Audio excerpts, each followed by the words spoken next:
We're back! Hello. Where have we been? We've been busy. That's where we've been. Well, he's been really busy. I've been sort of busy. But we're back, and more importantly, most importantly, the wife is back. Hallelujah.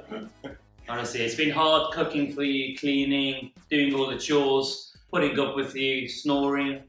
You know what? For 3 weeks, my wife left me, and Steve visited once. I know it was the only hour I had free in the last 2 months. It's awful, it's awful. But I think we need to start talking tennis. Let's do it.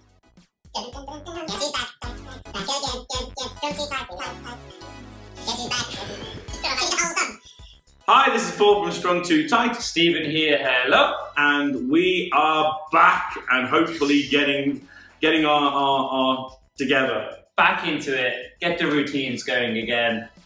And it's come at quite a good time. Obviously, we're in the middle of the US Open, and it's been a bit of an interesting one as usual over there in New York. Well, I think just since we've been away, there's a lot of stuff happened over the summer. Obviously, not just New York is a current event, but I think there's going to be a lot of issues to touch upon, Paul. Well, I think interestingly enough, though, Steve, over those kind of 3-4 weeks that we've neglected, have been the busiest of the year. We've neglected our fan. And now she's back in the room. Now she's here. Now that we've come back, I would say that period of time between sort of when we went off and then we come back, there's not been that much really that's sort of set the world alight. And fortunately, well, maybe actually, just in the last couple of weeks, you could say 2 or 3 weeks. So what we did is we gave tennis a chance to find us something to be abusive about. Entice us to come back. See, you've drawn us back. The game has drawn us back. So it's done a very good job of drawing us back as well. Where should we begin, Paulie? I think we have to agree to disagree to agree. I don't even know where I've gone with that, but I think we have to talk Davis Cup. What Davis Cup? I'm distraught.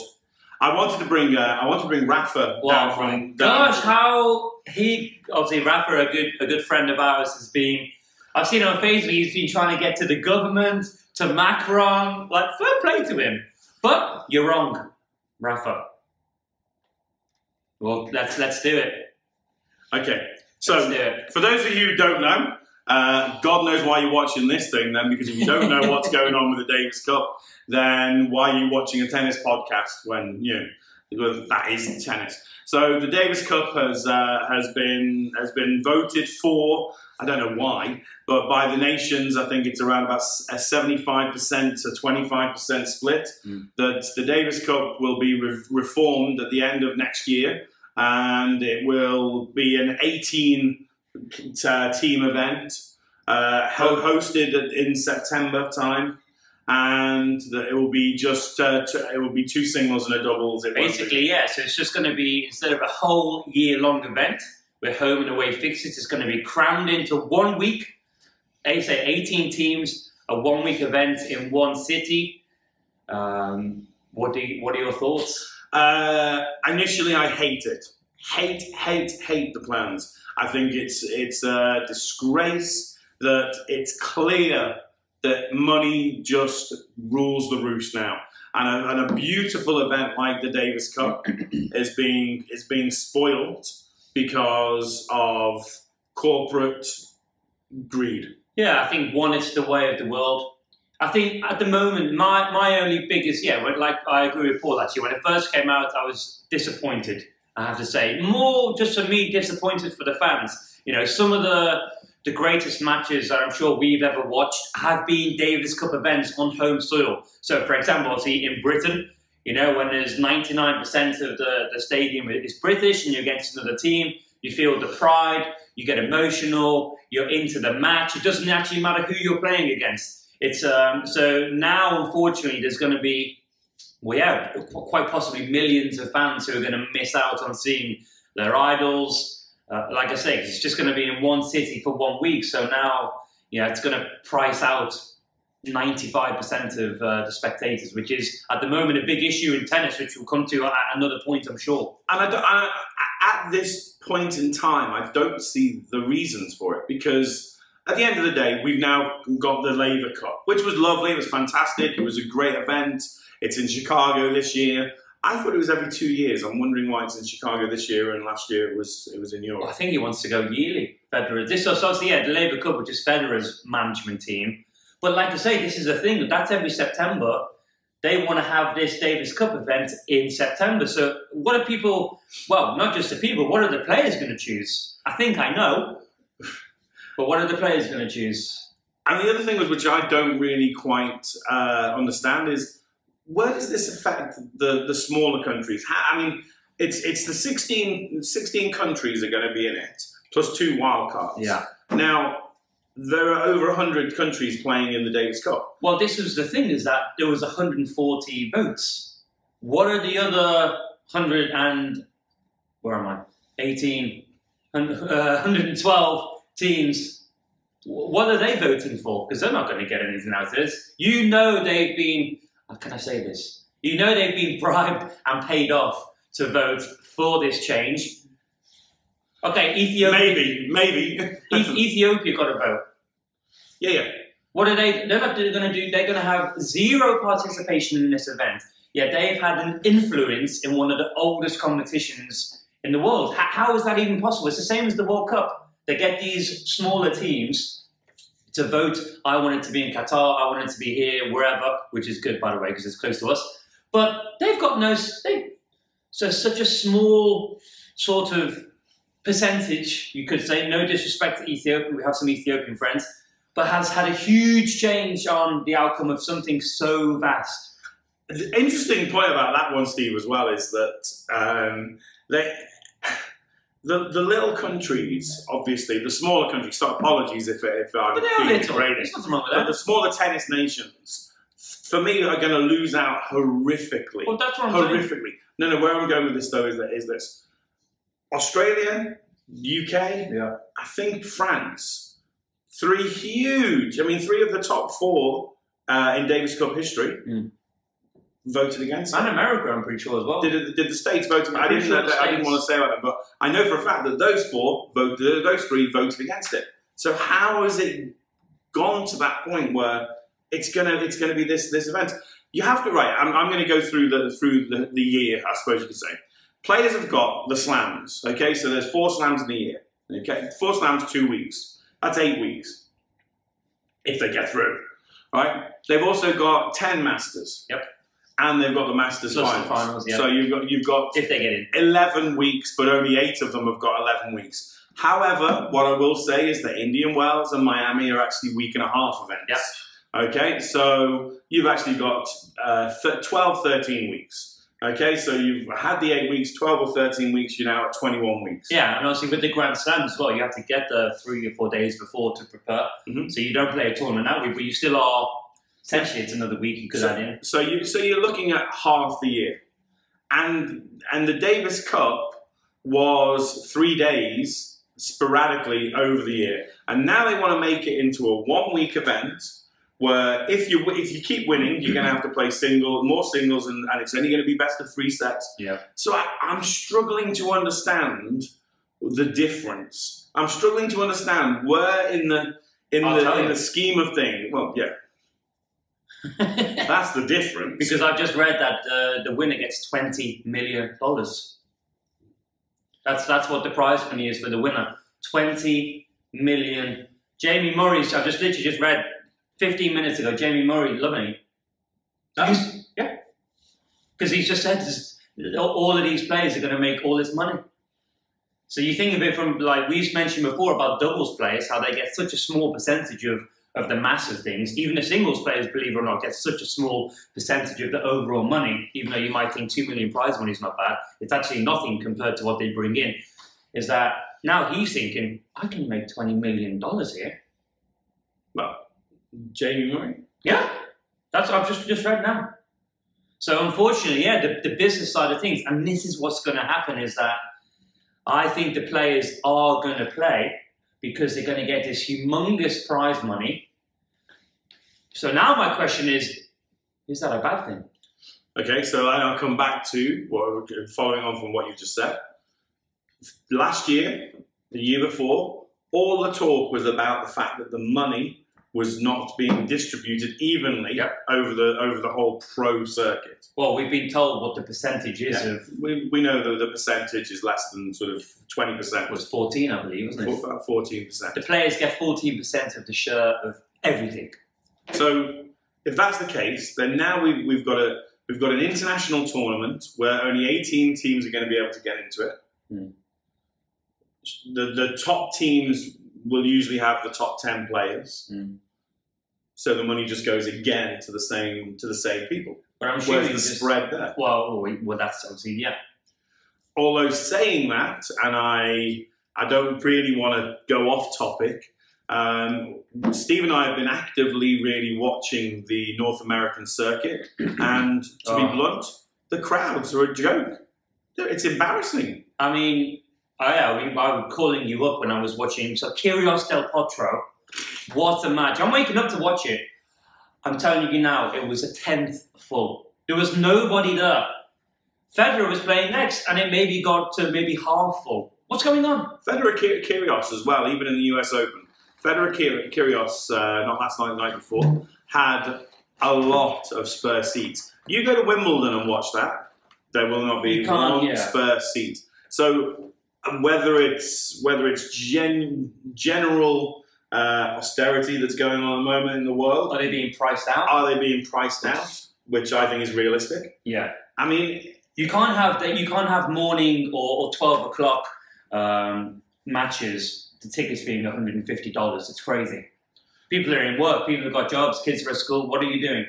Make it $20. Get the people in. I might be wrong, Steve. I might be wrong. So please, if I am wrong, I apologise. But I'm led to believe that in the States or in the North American circuit, you actually pay for the evening matches or the day matches. Mm. So when your day matches are finished, you've got to get out. Yeah. So I mean, that turns a whole day of being fantastic day at the tennis, blah, blah, blah, to just 2 matches maximum, probably generally not the 2 best matches. Yeah, it's not worth it. So, again, it's corporate greed. It's like, oh, I'm going to try and maximize it. Yeah. The one that killed me watching, maybe this was when Del Potro played against Kyrgios, was the Rogers Cup. That's the one. Yeah, the Rogers Cup, there was nobody. There was just nobody in the crowds, and you're thinking, wow, these guys are... This is what is annoying me with tennis, is that these tournaments are doing everything to meet the criteria of a Masters 1000, because then they get more money and they get the players in because of the tournaments, therefore the sponsors, but they're not doing anything to promote. I don't know what's going on. How can they not fill it out? I just don't understand. I mean, based on what we know here from our own experience, it's generally pricing things out. It's putting the prices at such an extreme that your kids can't go, you know, things like that.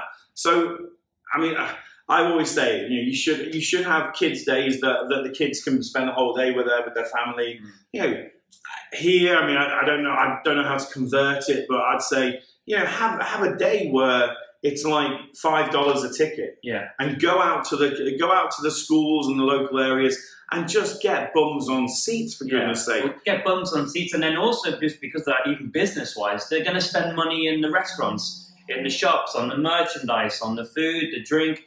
So you know, the tennis corporations, they own everything. So even if you're thinking of $5 a ticket, that's crazy, but you might make even more on the food and drink, and buying a T-shirt or buying an official program.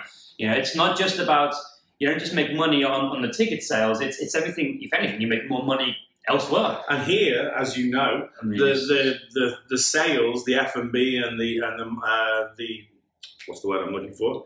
Excuse me. Merchandise. Thank you. I've got M head. I've got marketing. Thank you.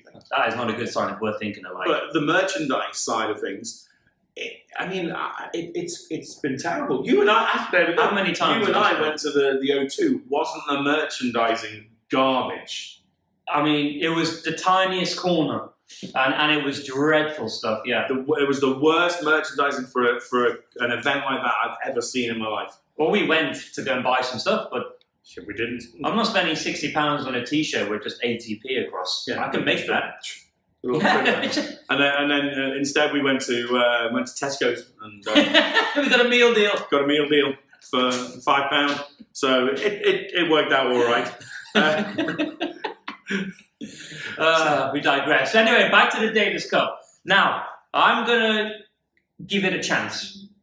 We don't know the details yet. I think what has flustered a lot of people, and I know this certainly for Rafa, is the fact that Gerard Pique, a Barcelona football player, is at the sort of the head of this company. Now, in his defence, if it was anybody else, it would not be a talking point. Name all the other business people involved. It would be a talk. No matter what, it's going to be a talking point. It is, but it wouldn't be such a. People are annoyed saying, "Oh, it's like footballers come over and ruin tennis." No, it hasn't. It hasn't. A footballer has pulled together business people. This is a business venture. It's not a football venture. Players going, "Oh, if I took a businessman and went to the World Cup and changed the format."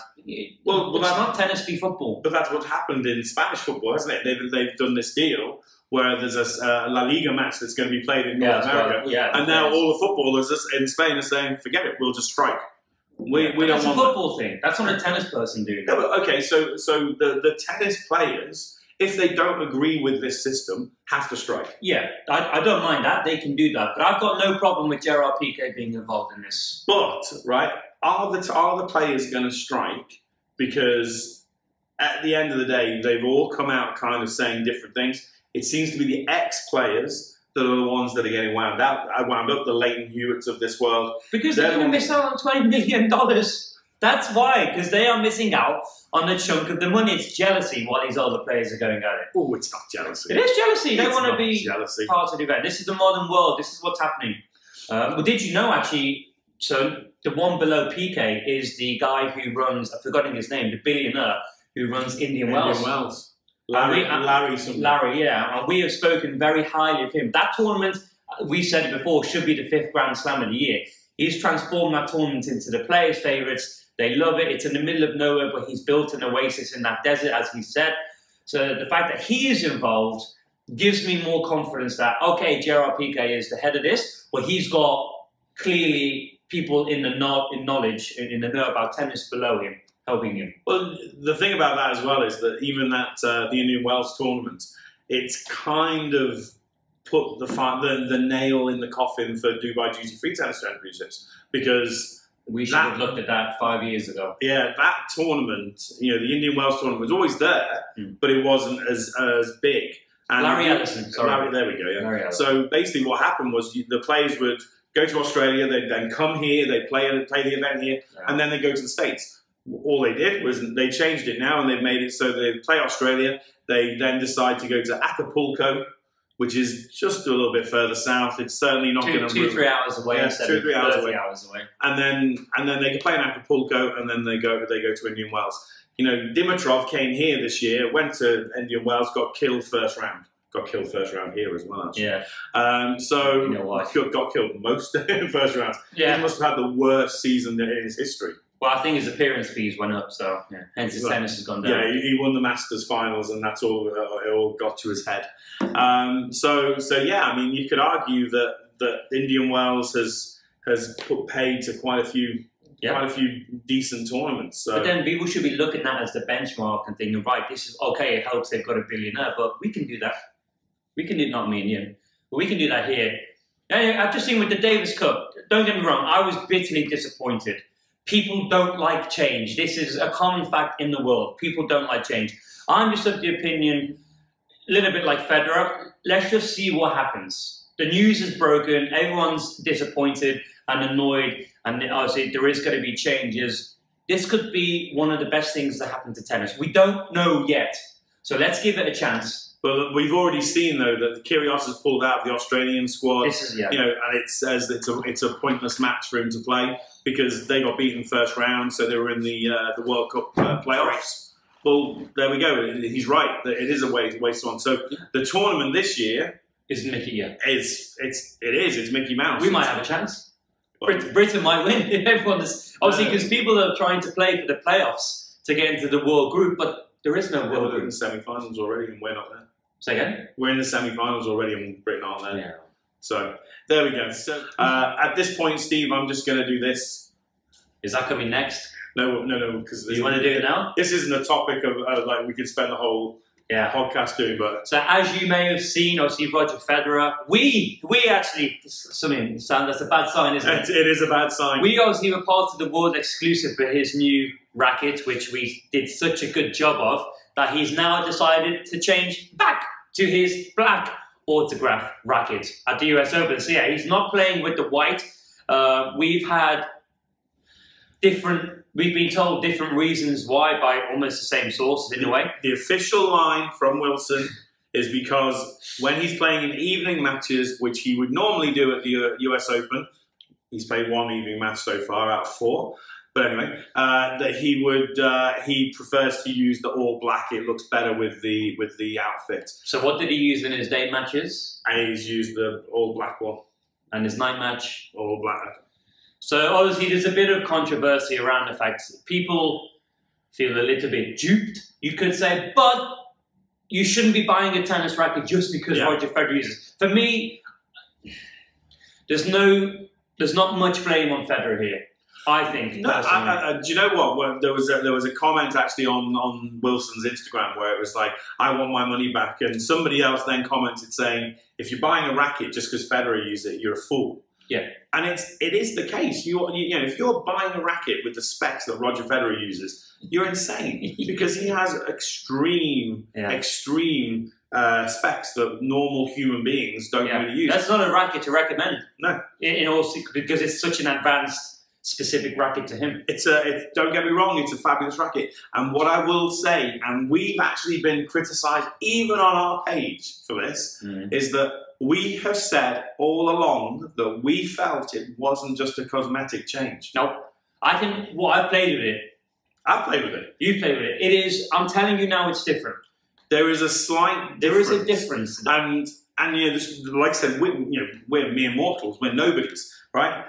I can't decide if it's the satin here that's just a different. It gives a different feel. If you put satin paint on something and you put this matte paint, surely the matte paint would be a little bit, for want of a better word, softer. Really? I just don't know. But when we've played with it, and Steve played with it a lot more than me, it plays different. It's definitely not as stiff. 100%, it's not as stiff. And maybe Federer is obviously the way he plays, likes that strong racket head, takes the ball early, all about timing, one-handed backhand, etc. Well, the other thing as well is that it was clearly noticeable when he played Djokovic in Cincinnati. He couldn't handle the pace. He couldn't take that pace. He looked scared, and he was using this racket. Now, all I can think of is that he's just got it into his head, maybe in a Nadal twisty bottle thing. He's just got it into his head, well, you know, I need to go back to what I felt comfortable with. Yeah. So people who have bought the racket because it's Federer's, think of it like this. If he goes and wins the US Open, which, by the way, I don't think he will. If he wins the US Open, are you going to be that bothered that he went back? Because believe me, it's because he just feels a little bit more comfortable. Which is fine. I say, even if there isn't a change, if it works for him in his mind, it's worth changing. It's worth, like, if it makes him feel better mentally, there might not be any difference. There might not be any difference. But if it makes him feel better mentally, at the end of the day, Roger Federer's got to think about Roger Federer, not Billy, who's just bought it from some shop who doesn't hold it like this. No, me. Yeah, good point. But if you don't like it, paint it black. Easy. Job done. Like that Winehouse said. Well, I'm thinking all the people who bought that probably have the black one anyway. So stop moaning. And at the end of the day, guys, you know, it'll end up being a bit of a collector's item, which racket did Federer use for 2 weeks. And lost every match. Played terribly. So, yeah, it's the same thing with the Nike thing. What are people moaning about? So what? He moved to Uniqlo. I like it even more. The Uniqlo stuff is beautiful. Beautiful. Absolutely beautiful. The red outfit, if he gets through and he has an evening match in the all red outfit, and with the new Laver Cup special edition red there's another version of this, coming out. Which, by the way, it's going to be the red velvety paint. So it's got something to do with the paint. Maroon, it's not red. I have to like it. Yeah, it's like, maroony red. How gutted it was. We were just talking just before, like, that iconic shot around the net against Kyrgios. I'm sure you've seen it. One of the best shots ever. But there's that caption when he's got the black, you know, he's using his, obviously, his new older racket. If that was this racket, that would have sold tens of millions more rackets. Wilson must be gutted about that. But I will say something, and I'm going to remind people. Rafa, you hopefully watch this. I did that shot in a doubles match with you, and no one got excited. We've all done it. Yeah, I did 2 hot dogs yesterday. Yeah, well, hot dogs are easy. But I mean, Tim, you might remember in a Cheshire Cup match that we played. God. I did that. I did a whip like Nadal one. This is where the viewers just switched off. Love it because they think, no way that fat guy did that. Well, no, they're thinking, who's Tim? In Cheshire Open. It wasn't the Cheshire Open, it was Cheshire Cup. Sorry, Tim, no one cares about Cheshire you. Shield, actually. Anyway, well, we've all, Sorry, anybody who's half decent has done a round. Exactly. I just think it was the moment, it was 3-all in the third set, etc., etc. It was Kyrgios's reaction. If it had been Lucas Pouille, it wouldn't even got a look. But it was pretty impressive, and it's just how quickly he got there. I mean, I didn't. Yeah, it's not bad for an old man. Not bad at all. Right, we're going to call it a day there. Thank you very much for listening. We're going to do another podcast now. We are back. Yes, exciting times. I was here the whole time, like doing this.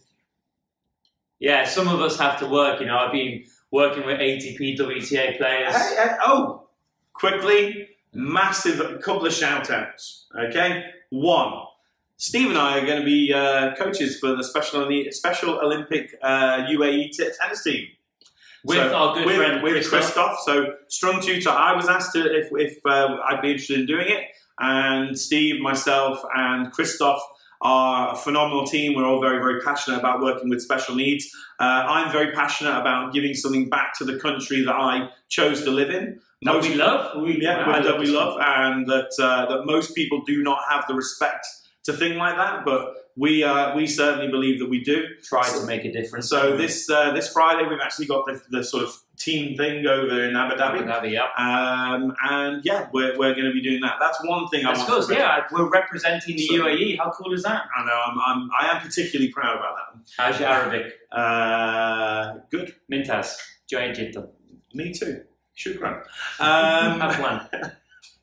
And then I just want to do another quick shout out because I did it on Facebook, and you put so many posts on. I'm so glad you're back. Yeah, but they're usually just animals. But I want to do a shout out. I don't know. We've talked about the fact that there isn't a rackets store somewhere where you can actually have a racket specialist. Now, Steve and I finally found what I've been looking for. You said you wouldn't sing, so I will. Guess who's back? So we finally found Maxima Sports. Now, for years I've been told about this place, and we went and found it, and it's a bit mental. You described it best. It's like an Aladdin's cave of tennis and sports equipment. Seriously, when I stepped in and saw everything, I think Steve must have felt the same. I went, because it's like everything, literally anything you want from tennis. Now there are things that I'm not overly fond with, but in terms of I don't like the fact that it's generally it's focused on one brand in particular, but it's actually not. But they have other brands as well. They have other brands, but you've got to do a little bit of rooting around. But I have to say, if you are a tennis fan in the UAE and you play tennis, please check out Maxima Sports, okay? Go on their Instagram. He's got a lot of stuff on that. Even stupid things like Steve contacted to find out, where the blooming thing is, because it's not easy. And immediately he got a WhatsApp of location where he was. Yeah. Which I think is great quality service. Yeah, absolutely. So yeah, just give it a shout. And he knows his stuff, Maximus. He knows his stuff. No, he's lovely. He's a lovely guy. He's very funny. And he's honest and he's straight-laced. And do you know what? I like that. Sometimes, I don't want to say in this country, but in the whole world, can I swear? I hate bullshit artists. Yeah. Just tell me how it is. What have you got? Can you deal? This is the racket which is good for you. Blah, blah, blah. Honestly, it's the best policy. And just right now, just to make it clear, we're not under any sort of obligation. No. We haven't got anything. I mean, we just went there and we were quite blown away. You go into the normal retail shops and it's crap. So yeah, if you're involved in tennis in any way, give it a try. Yeah, contact us. Contact Maxima Sports. Yeah, go down there, give him a shout, and he'll help you as much as he can. Yeah, it was really, really good. I think everyone should experience it once at least, just to. It's nice just to be in a tennis shop and just like mooch around and find little things and look at this, look at that. Do you know what I mean? It's just like we grew up in tennis shops. Yeah. My pro racket specialist back in the UK, I used to love it with Steve Dukes, who was there. Dukesy. Simon Crabtree, who Crabbers.